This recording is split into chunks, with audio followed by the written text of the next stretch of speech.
చాలా స్పష్టంగా ఇదే మాట ఓపెన్ గా క్లియర్ గా నేను మీటింగ్ లో మాట్లాడుతున్నా అంటే పార్టీ నాకు ఆ ధైర్యాన్ని ఆ బలాన్ని ఇచ్చింది. పార్టీ కంటే ఎవరు లేరు. పార్టీయే ఫస్ట్ ప్రయారిటీ. ఎంత సీనియర్ ఉన్నా ఎంత జూనియర్ ఉన్నా పార్టీ నిర్ణయమే అంతిమ నిర్ణయము. పార్టీ తీర్పే అంతిమ తీర్పు. పార్టీ నిర్ణయం తీసుకున్నాక దాన్ని వ్యతిరేకిస్తే సరే సుదీర్ఘంగా ఉండాలని చెప్పి ఓపికతో ఉంటామేమో, కానీ ఎక్కువ కాలం అదే రకంగా పార్టీని నష్టం చేకూరిస్తే నాసోటి కాంగ్రెస్ పార్టీ కార్యకర్తలు కూడా చూస్తూ ఊరుకోవాల్సి వస్తుంది. ఎందుకంటే ఇప్పుడు హోదా మనం కూర్చునే కుర్చీకి గౌరవం ఇవ్వాలి. పార్టీ ఒక నిర్ణయం తీసుకున్నప్పుడు నచ్చినా నచ్చకపోయినా దూరదృష్టితో పార్టీ ఒక విషయాన్ని పరిగణలోకి తీసుకున్నప్పుడు అందరం కూడా దానికి కట్టుబడి ఉండాల్సిన బాధ్యత రికార్డ్స్ కాంగ్రెస్ పార్టీ కార్యకర్తలు.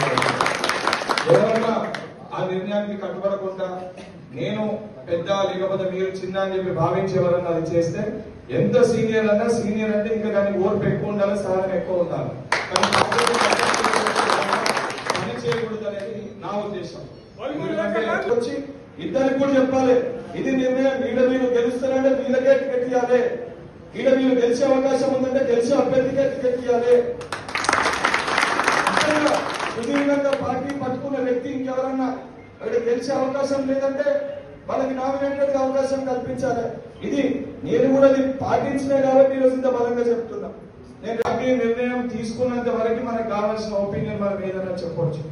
కానీ పార్టీ ఒకసారి నిర్ణయం తీసుకొని బీఫామ్ కానీ లేదా పార్టీ లైన్ ఇది అని చెప్పినాక నచ్చినా నచ్చకపోయినా ఆ లైన్ పార్టీలో ఉన్న కర్ణాటక ప్రతి ఒక్కరు ఫాలో అవ్వాల్సిందే. నచ్చకపోతే 4 గోడల మధ్యలో వెళ్ళి మాట్లాడాలి తప్ప ధైర్యంగా బయట వచ్చి మాట్లాడకూడదు. ఇది నేను ఒక వ్యక్తుల్లో ఒకరిని ఉద్దేశించి మాట్లాడతాను. నేను ఈరోజు పిసిసి ఉపాధ్యక్షుడిగా ఇది నా బాధ్యత. ఈ పార్లమెంట్ కి నేను ఉపాధ్యక్షుడు ఉన్నా పెద్ద మనిషిని కూడా నేను కలిసి వారికి కూడా చెప్తాను. ఎందుకంటే పార్టీ నాకు ఉపాధ్యక్షుడిగా ఇక్కడ చెప్పింది కాబట్టి దయచేసి ఇక్కడ ఉన్న ఎమ్మెల్యే గారికి అదేవిధంగా నేను ఇక్కడ ఉన్న కార్యకర్తలు కూడా విజ్ఞప్తి చేస్తున్నా. పార్టీకి నష్టమయ్యే పని చేస్తే నష్టపోయేది మనమే. మన కళ్ళని మనం పోసుకోవద్దు. మనం కత్తి తీసుకొని మన గొంతుని మనం పోసుకునే పరిస్థితి ఎవరు కూడా చేయకూడదు.